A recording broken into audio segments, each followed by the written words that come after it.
afternoon, depending where you're joining us in the world. Hello to you all and welcome back to the hot and spicy chats about dating and relationships.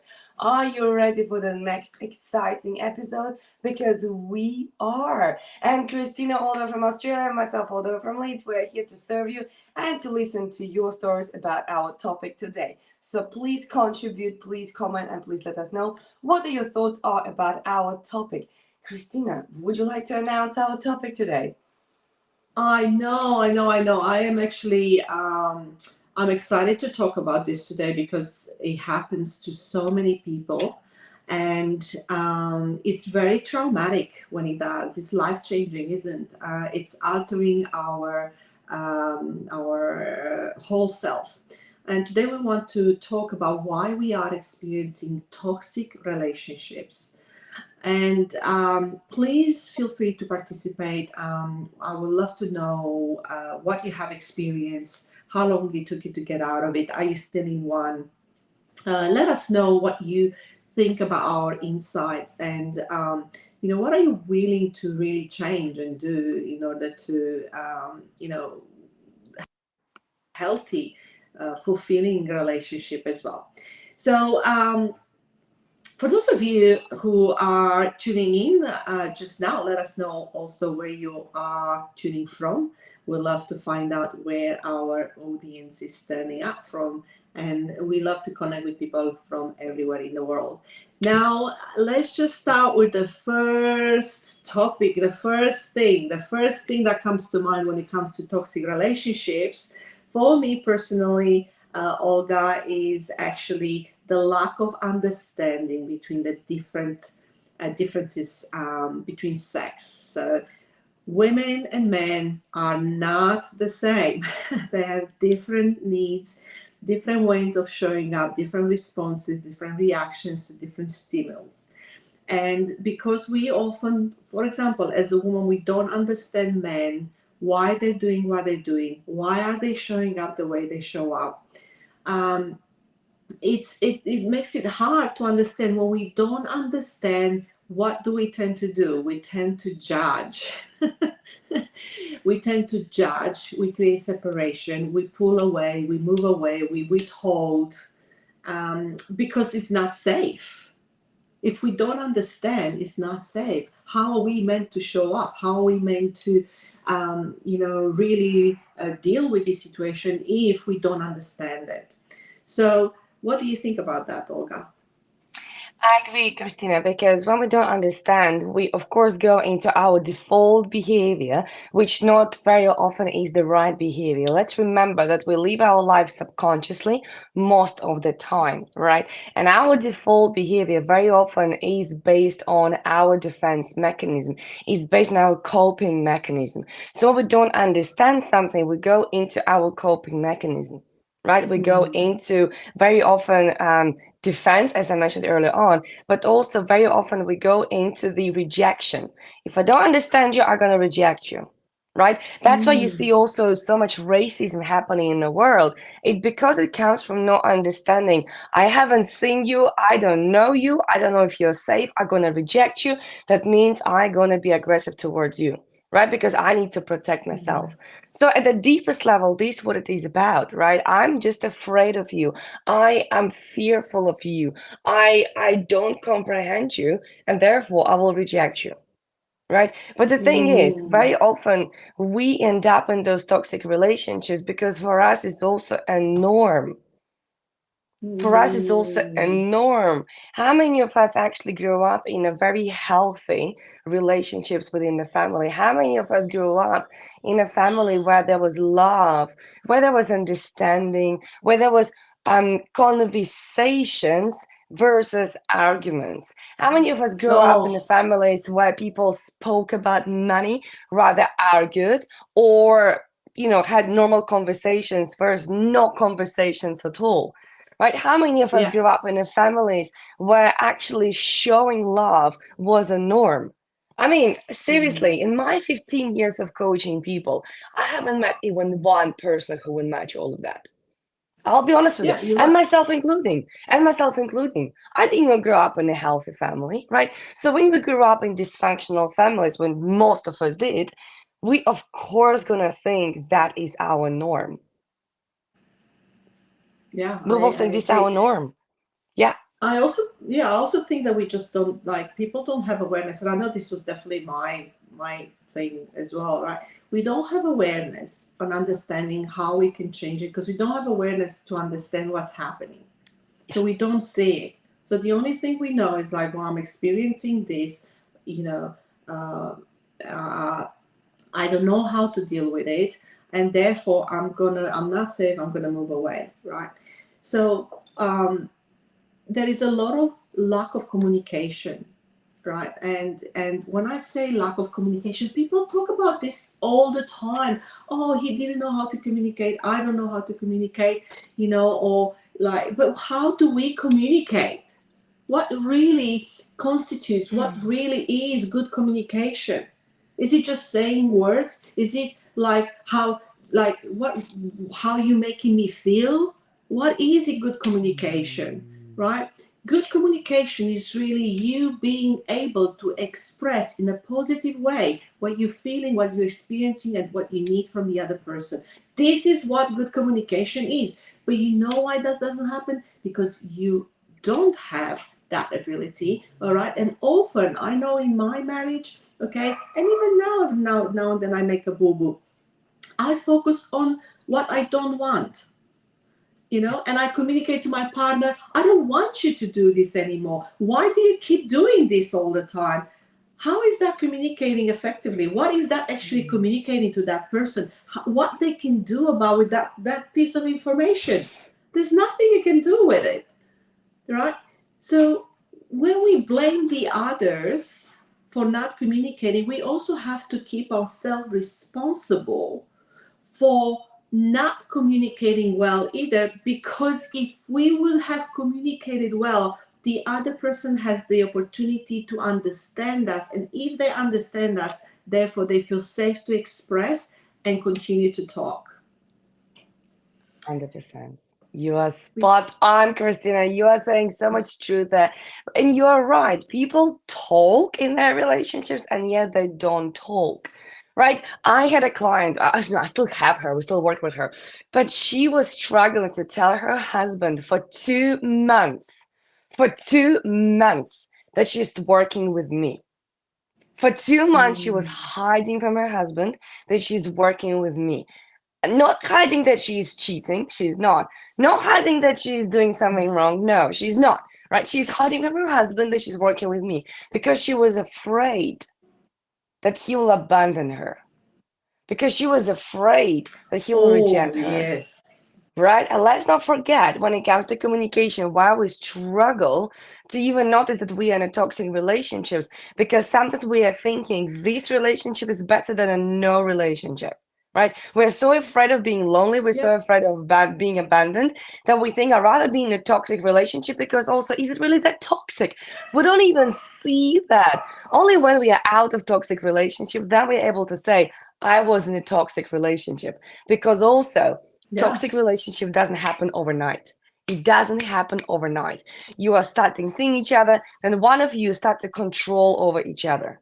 Then one of you start telling Oh more gosh, and yeah. putting you down more, right? They start building themselves up for the price of you feeling down, of you feeling belittled, right? Then you will have some more negativity. Then you will have some more arguments. Then you will have some more stuff. So it building up over the time. And that's why, just like we Hmm. maintain our cars, we need to start maintaining our relationships. We need to start maintaining our relationships. We need to see professionals before you hit the problem button. Right? It's easy to say, okay, now we have a problem in our relationship. Let's go see a professional. Too late, I can tell you that. Because by the time you think you need help in a relationship, oh, you have so much to deal with, you will not even know where to start. Seriously. Yeah. So the best time for you Yeah. to go to work with a professional is just since the beginning. So you can sit in front of a professional and they can actually ask you, okay, how is it going and how are you feeling? And somebody else can give you a fresh perspective on your relationship. And this is how you can start seeing, is it healthy or is it toxic? But you yourself, you won't be able to see if you're in a toxic relationship because whilst you're in it, you can't see it. Yep. Oh, preach, sister. This is spot on. Like, seriously, I love it. We gotta tell the truth. We gotta call it as it is. We gotta really get, down to the root causes of what's causing us to feel this way. Like, people talk about trauma. People, talk about, there's so many different levels of trauma, and each one of us has experienced trauma in a different way, right? And there's this sort of acknowledgement that, oh, I have been through trauma, which is great because it's a beginning, but there's a lot of standing there in it, with it, right?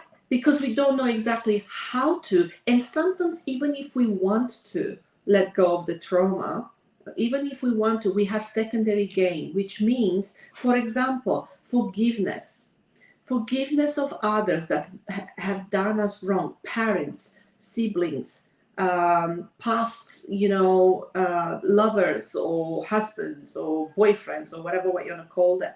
Sometimes we don't want to let go of the anger. We don't want to let go of the betrayal. We don't want to let go of the shame, because who are we without this?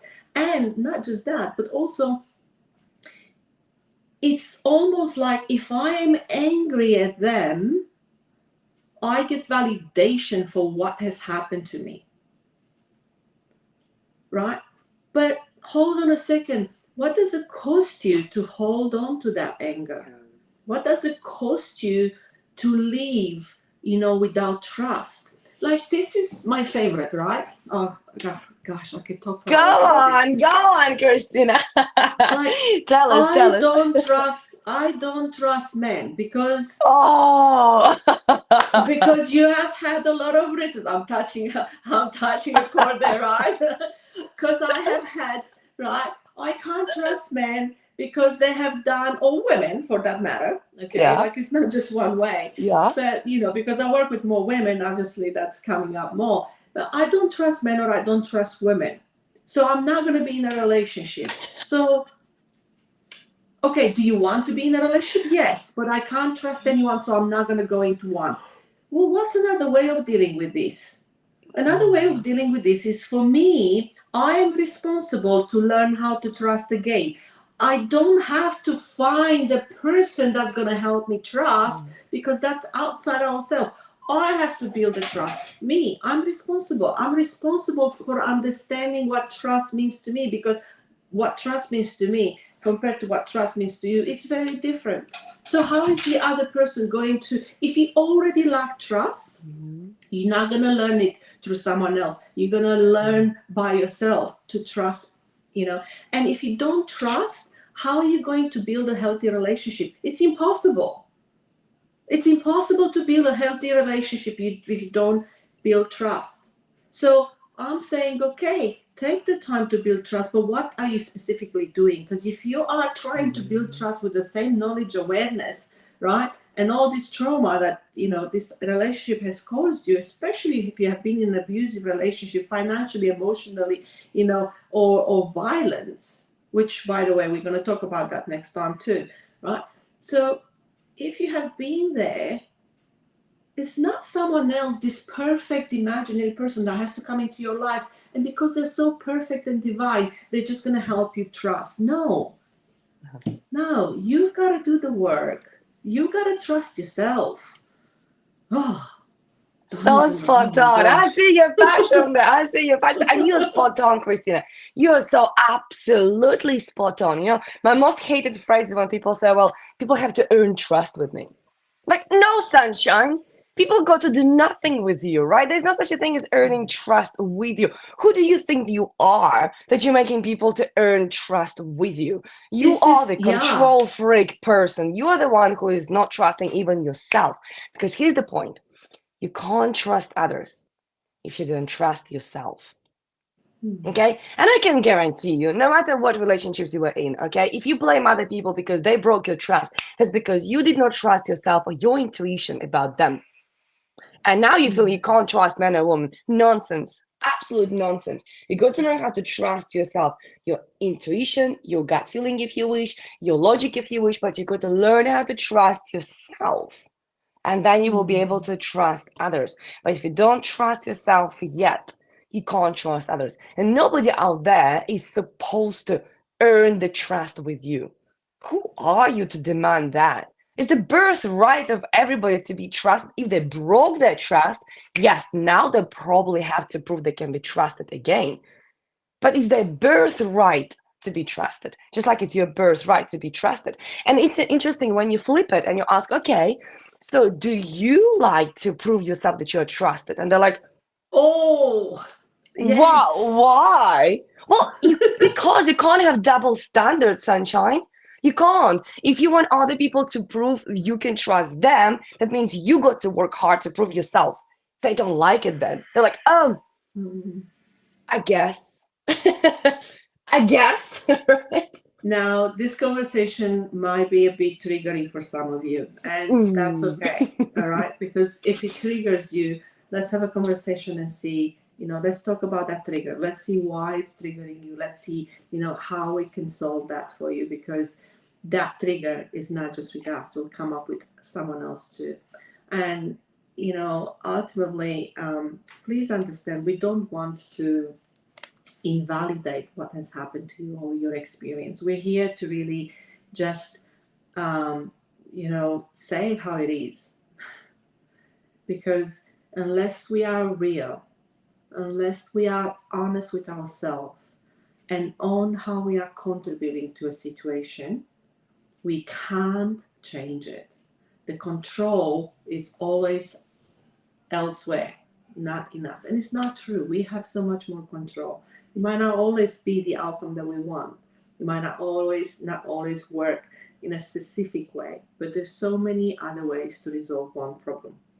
So toxic relationships are a terrible thing to experience. And I have been through one, you have been through one, Olga, and I have been through domestic violence situations, so I understand the damage it can cause. But what I'm saying is this: if you notice that you go from one toxic relationship to another, please believe me, it's not just them. And for me, that was a big revelation, when I realized, like, wow, like, it's not them, it's me. And immediately I felt sick, right? I felt guilty. I felt like, oh, but it was not about that. Like, it's about, like, it's about understanding, like, okay, if I create it, I can also change it. But if I don't know the how, who knows the how? Who knows the how? Who can really guide me through this process, right? And if you are experiencing that in your relationship, if you are, we can talk about toxic relationship. I think this should be part one, and for me, I could have like part Yes. 15 and still go on because True. this is so common, and it has to be addressed. It really has to be addressed. Um, so if you're experiencing a toxic relationship right now and you feel like maybe there's a lot of narcissistic behavior, maybe your needs are not being met, please reach out to Olga. She is here to support you. She is here to show you another way, to show you that how that you don't have, and also to expand your awareness into what is it that's in your power. What is it that you don't know that you don't know? What are the skills? What is it another way of communicating something in order for you to experience the relationship that you want? And it's true, sometimes, we are incompatible. So sometimes it is the others too. But let's just look at how you have control, how you can change the situation, because it's the only thing that you can really, truly, sort of do something about it. 100%, Christina. Thank you so much for the shout out. I really appreciate it. But yes, sometimes we don't even know we are in a toxic relationship. But let's remember, if your relationship makes you feel uncomfortable, sad, negative, anything negative comes up, that means you're in an unhealthy relationship. Relationship is supposed to make you happier.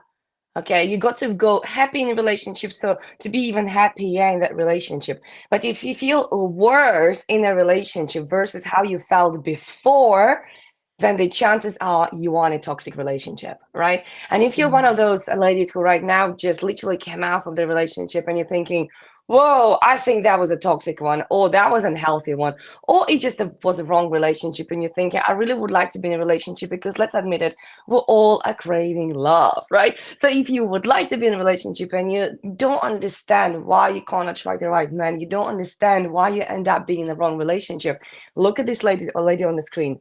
Look at this lady in a white jacket in the screen. She is awesome. Okay, you go to Absolute today right now, reach out to her and start working with her because she has the most amazing, incredible program for single ladies. If you want to have a ring on your finger, reach out to her because she will definitely make it happen for you. Obviously, she will not do matchmaking, but she will help you to resolve this. Okay, your relationship psychology in your relationship, paradigms in your mind that actually are holding you back from being in the most amazing relationship. So make sure you do ask yourself when it comes to relationship, am I happy in this relationship? And if you're not, it's time to seek help. Okay. And if you're continuously not happy, maybe you are not in a healthy relationship. We truly hope this episode will make you think.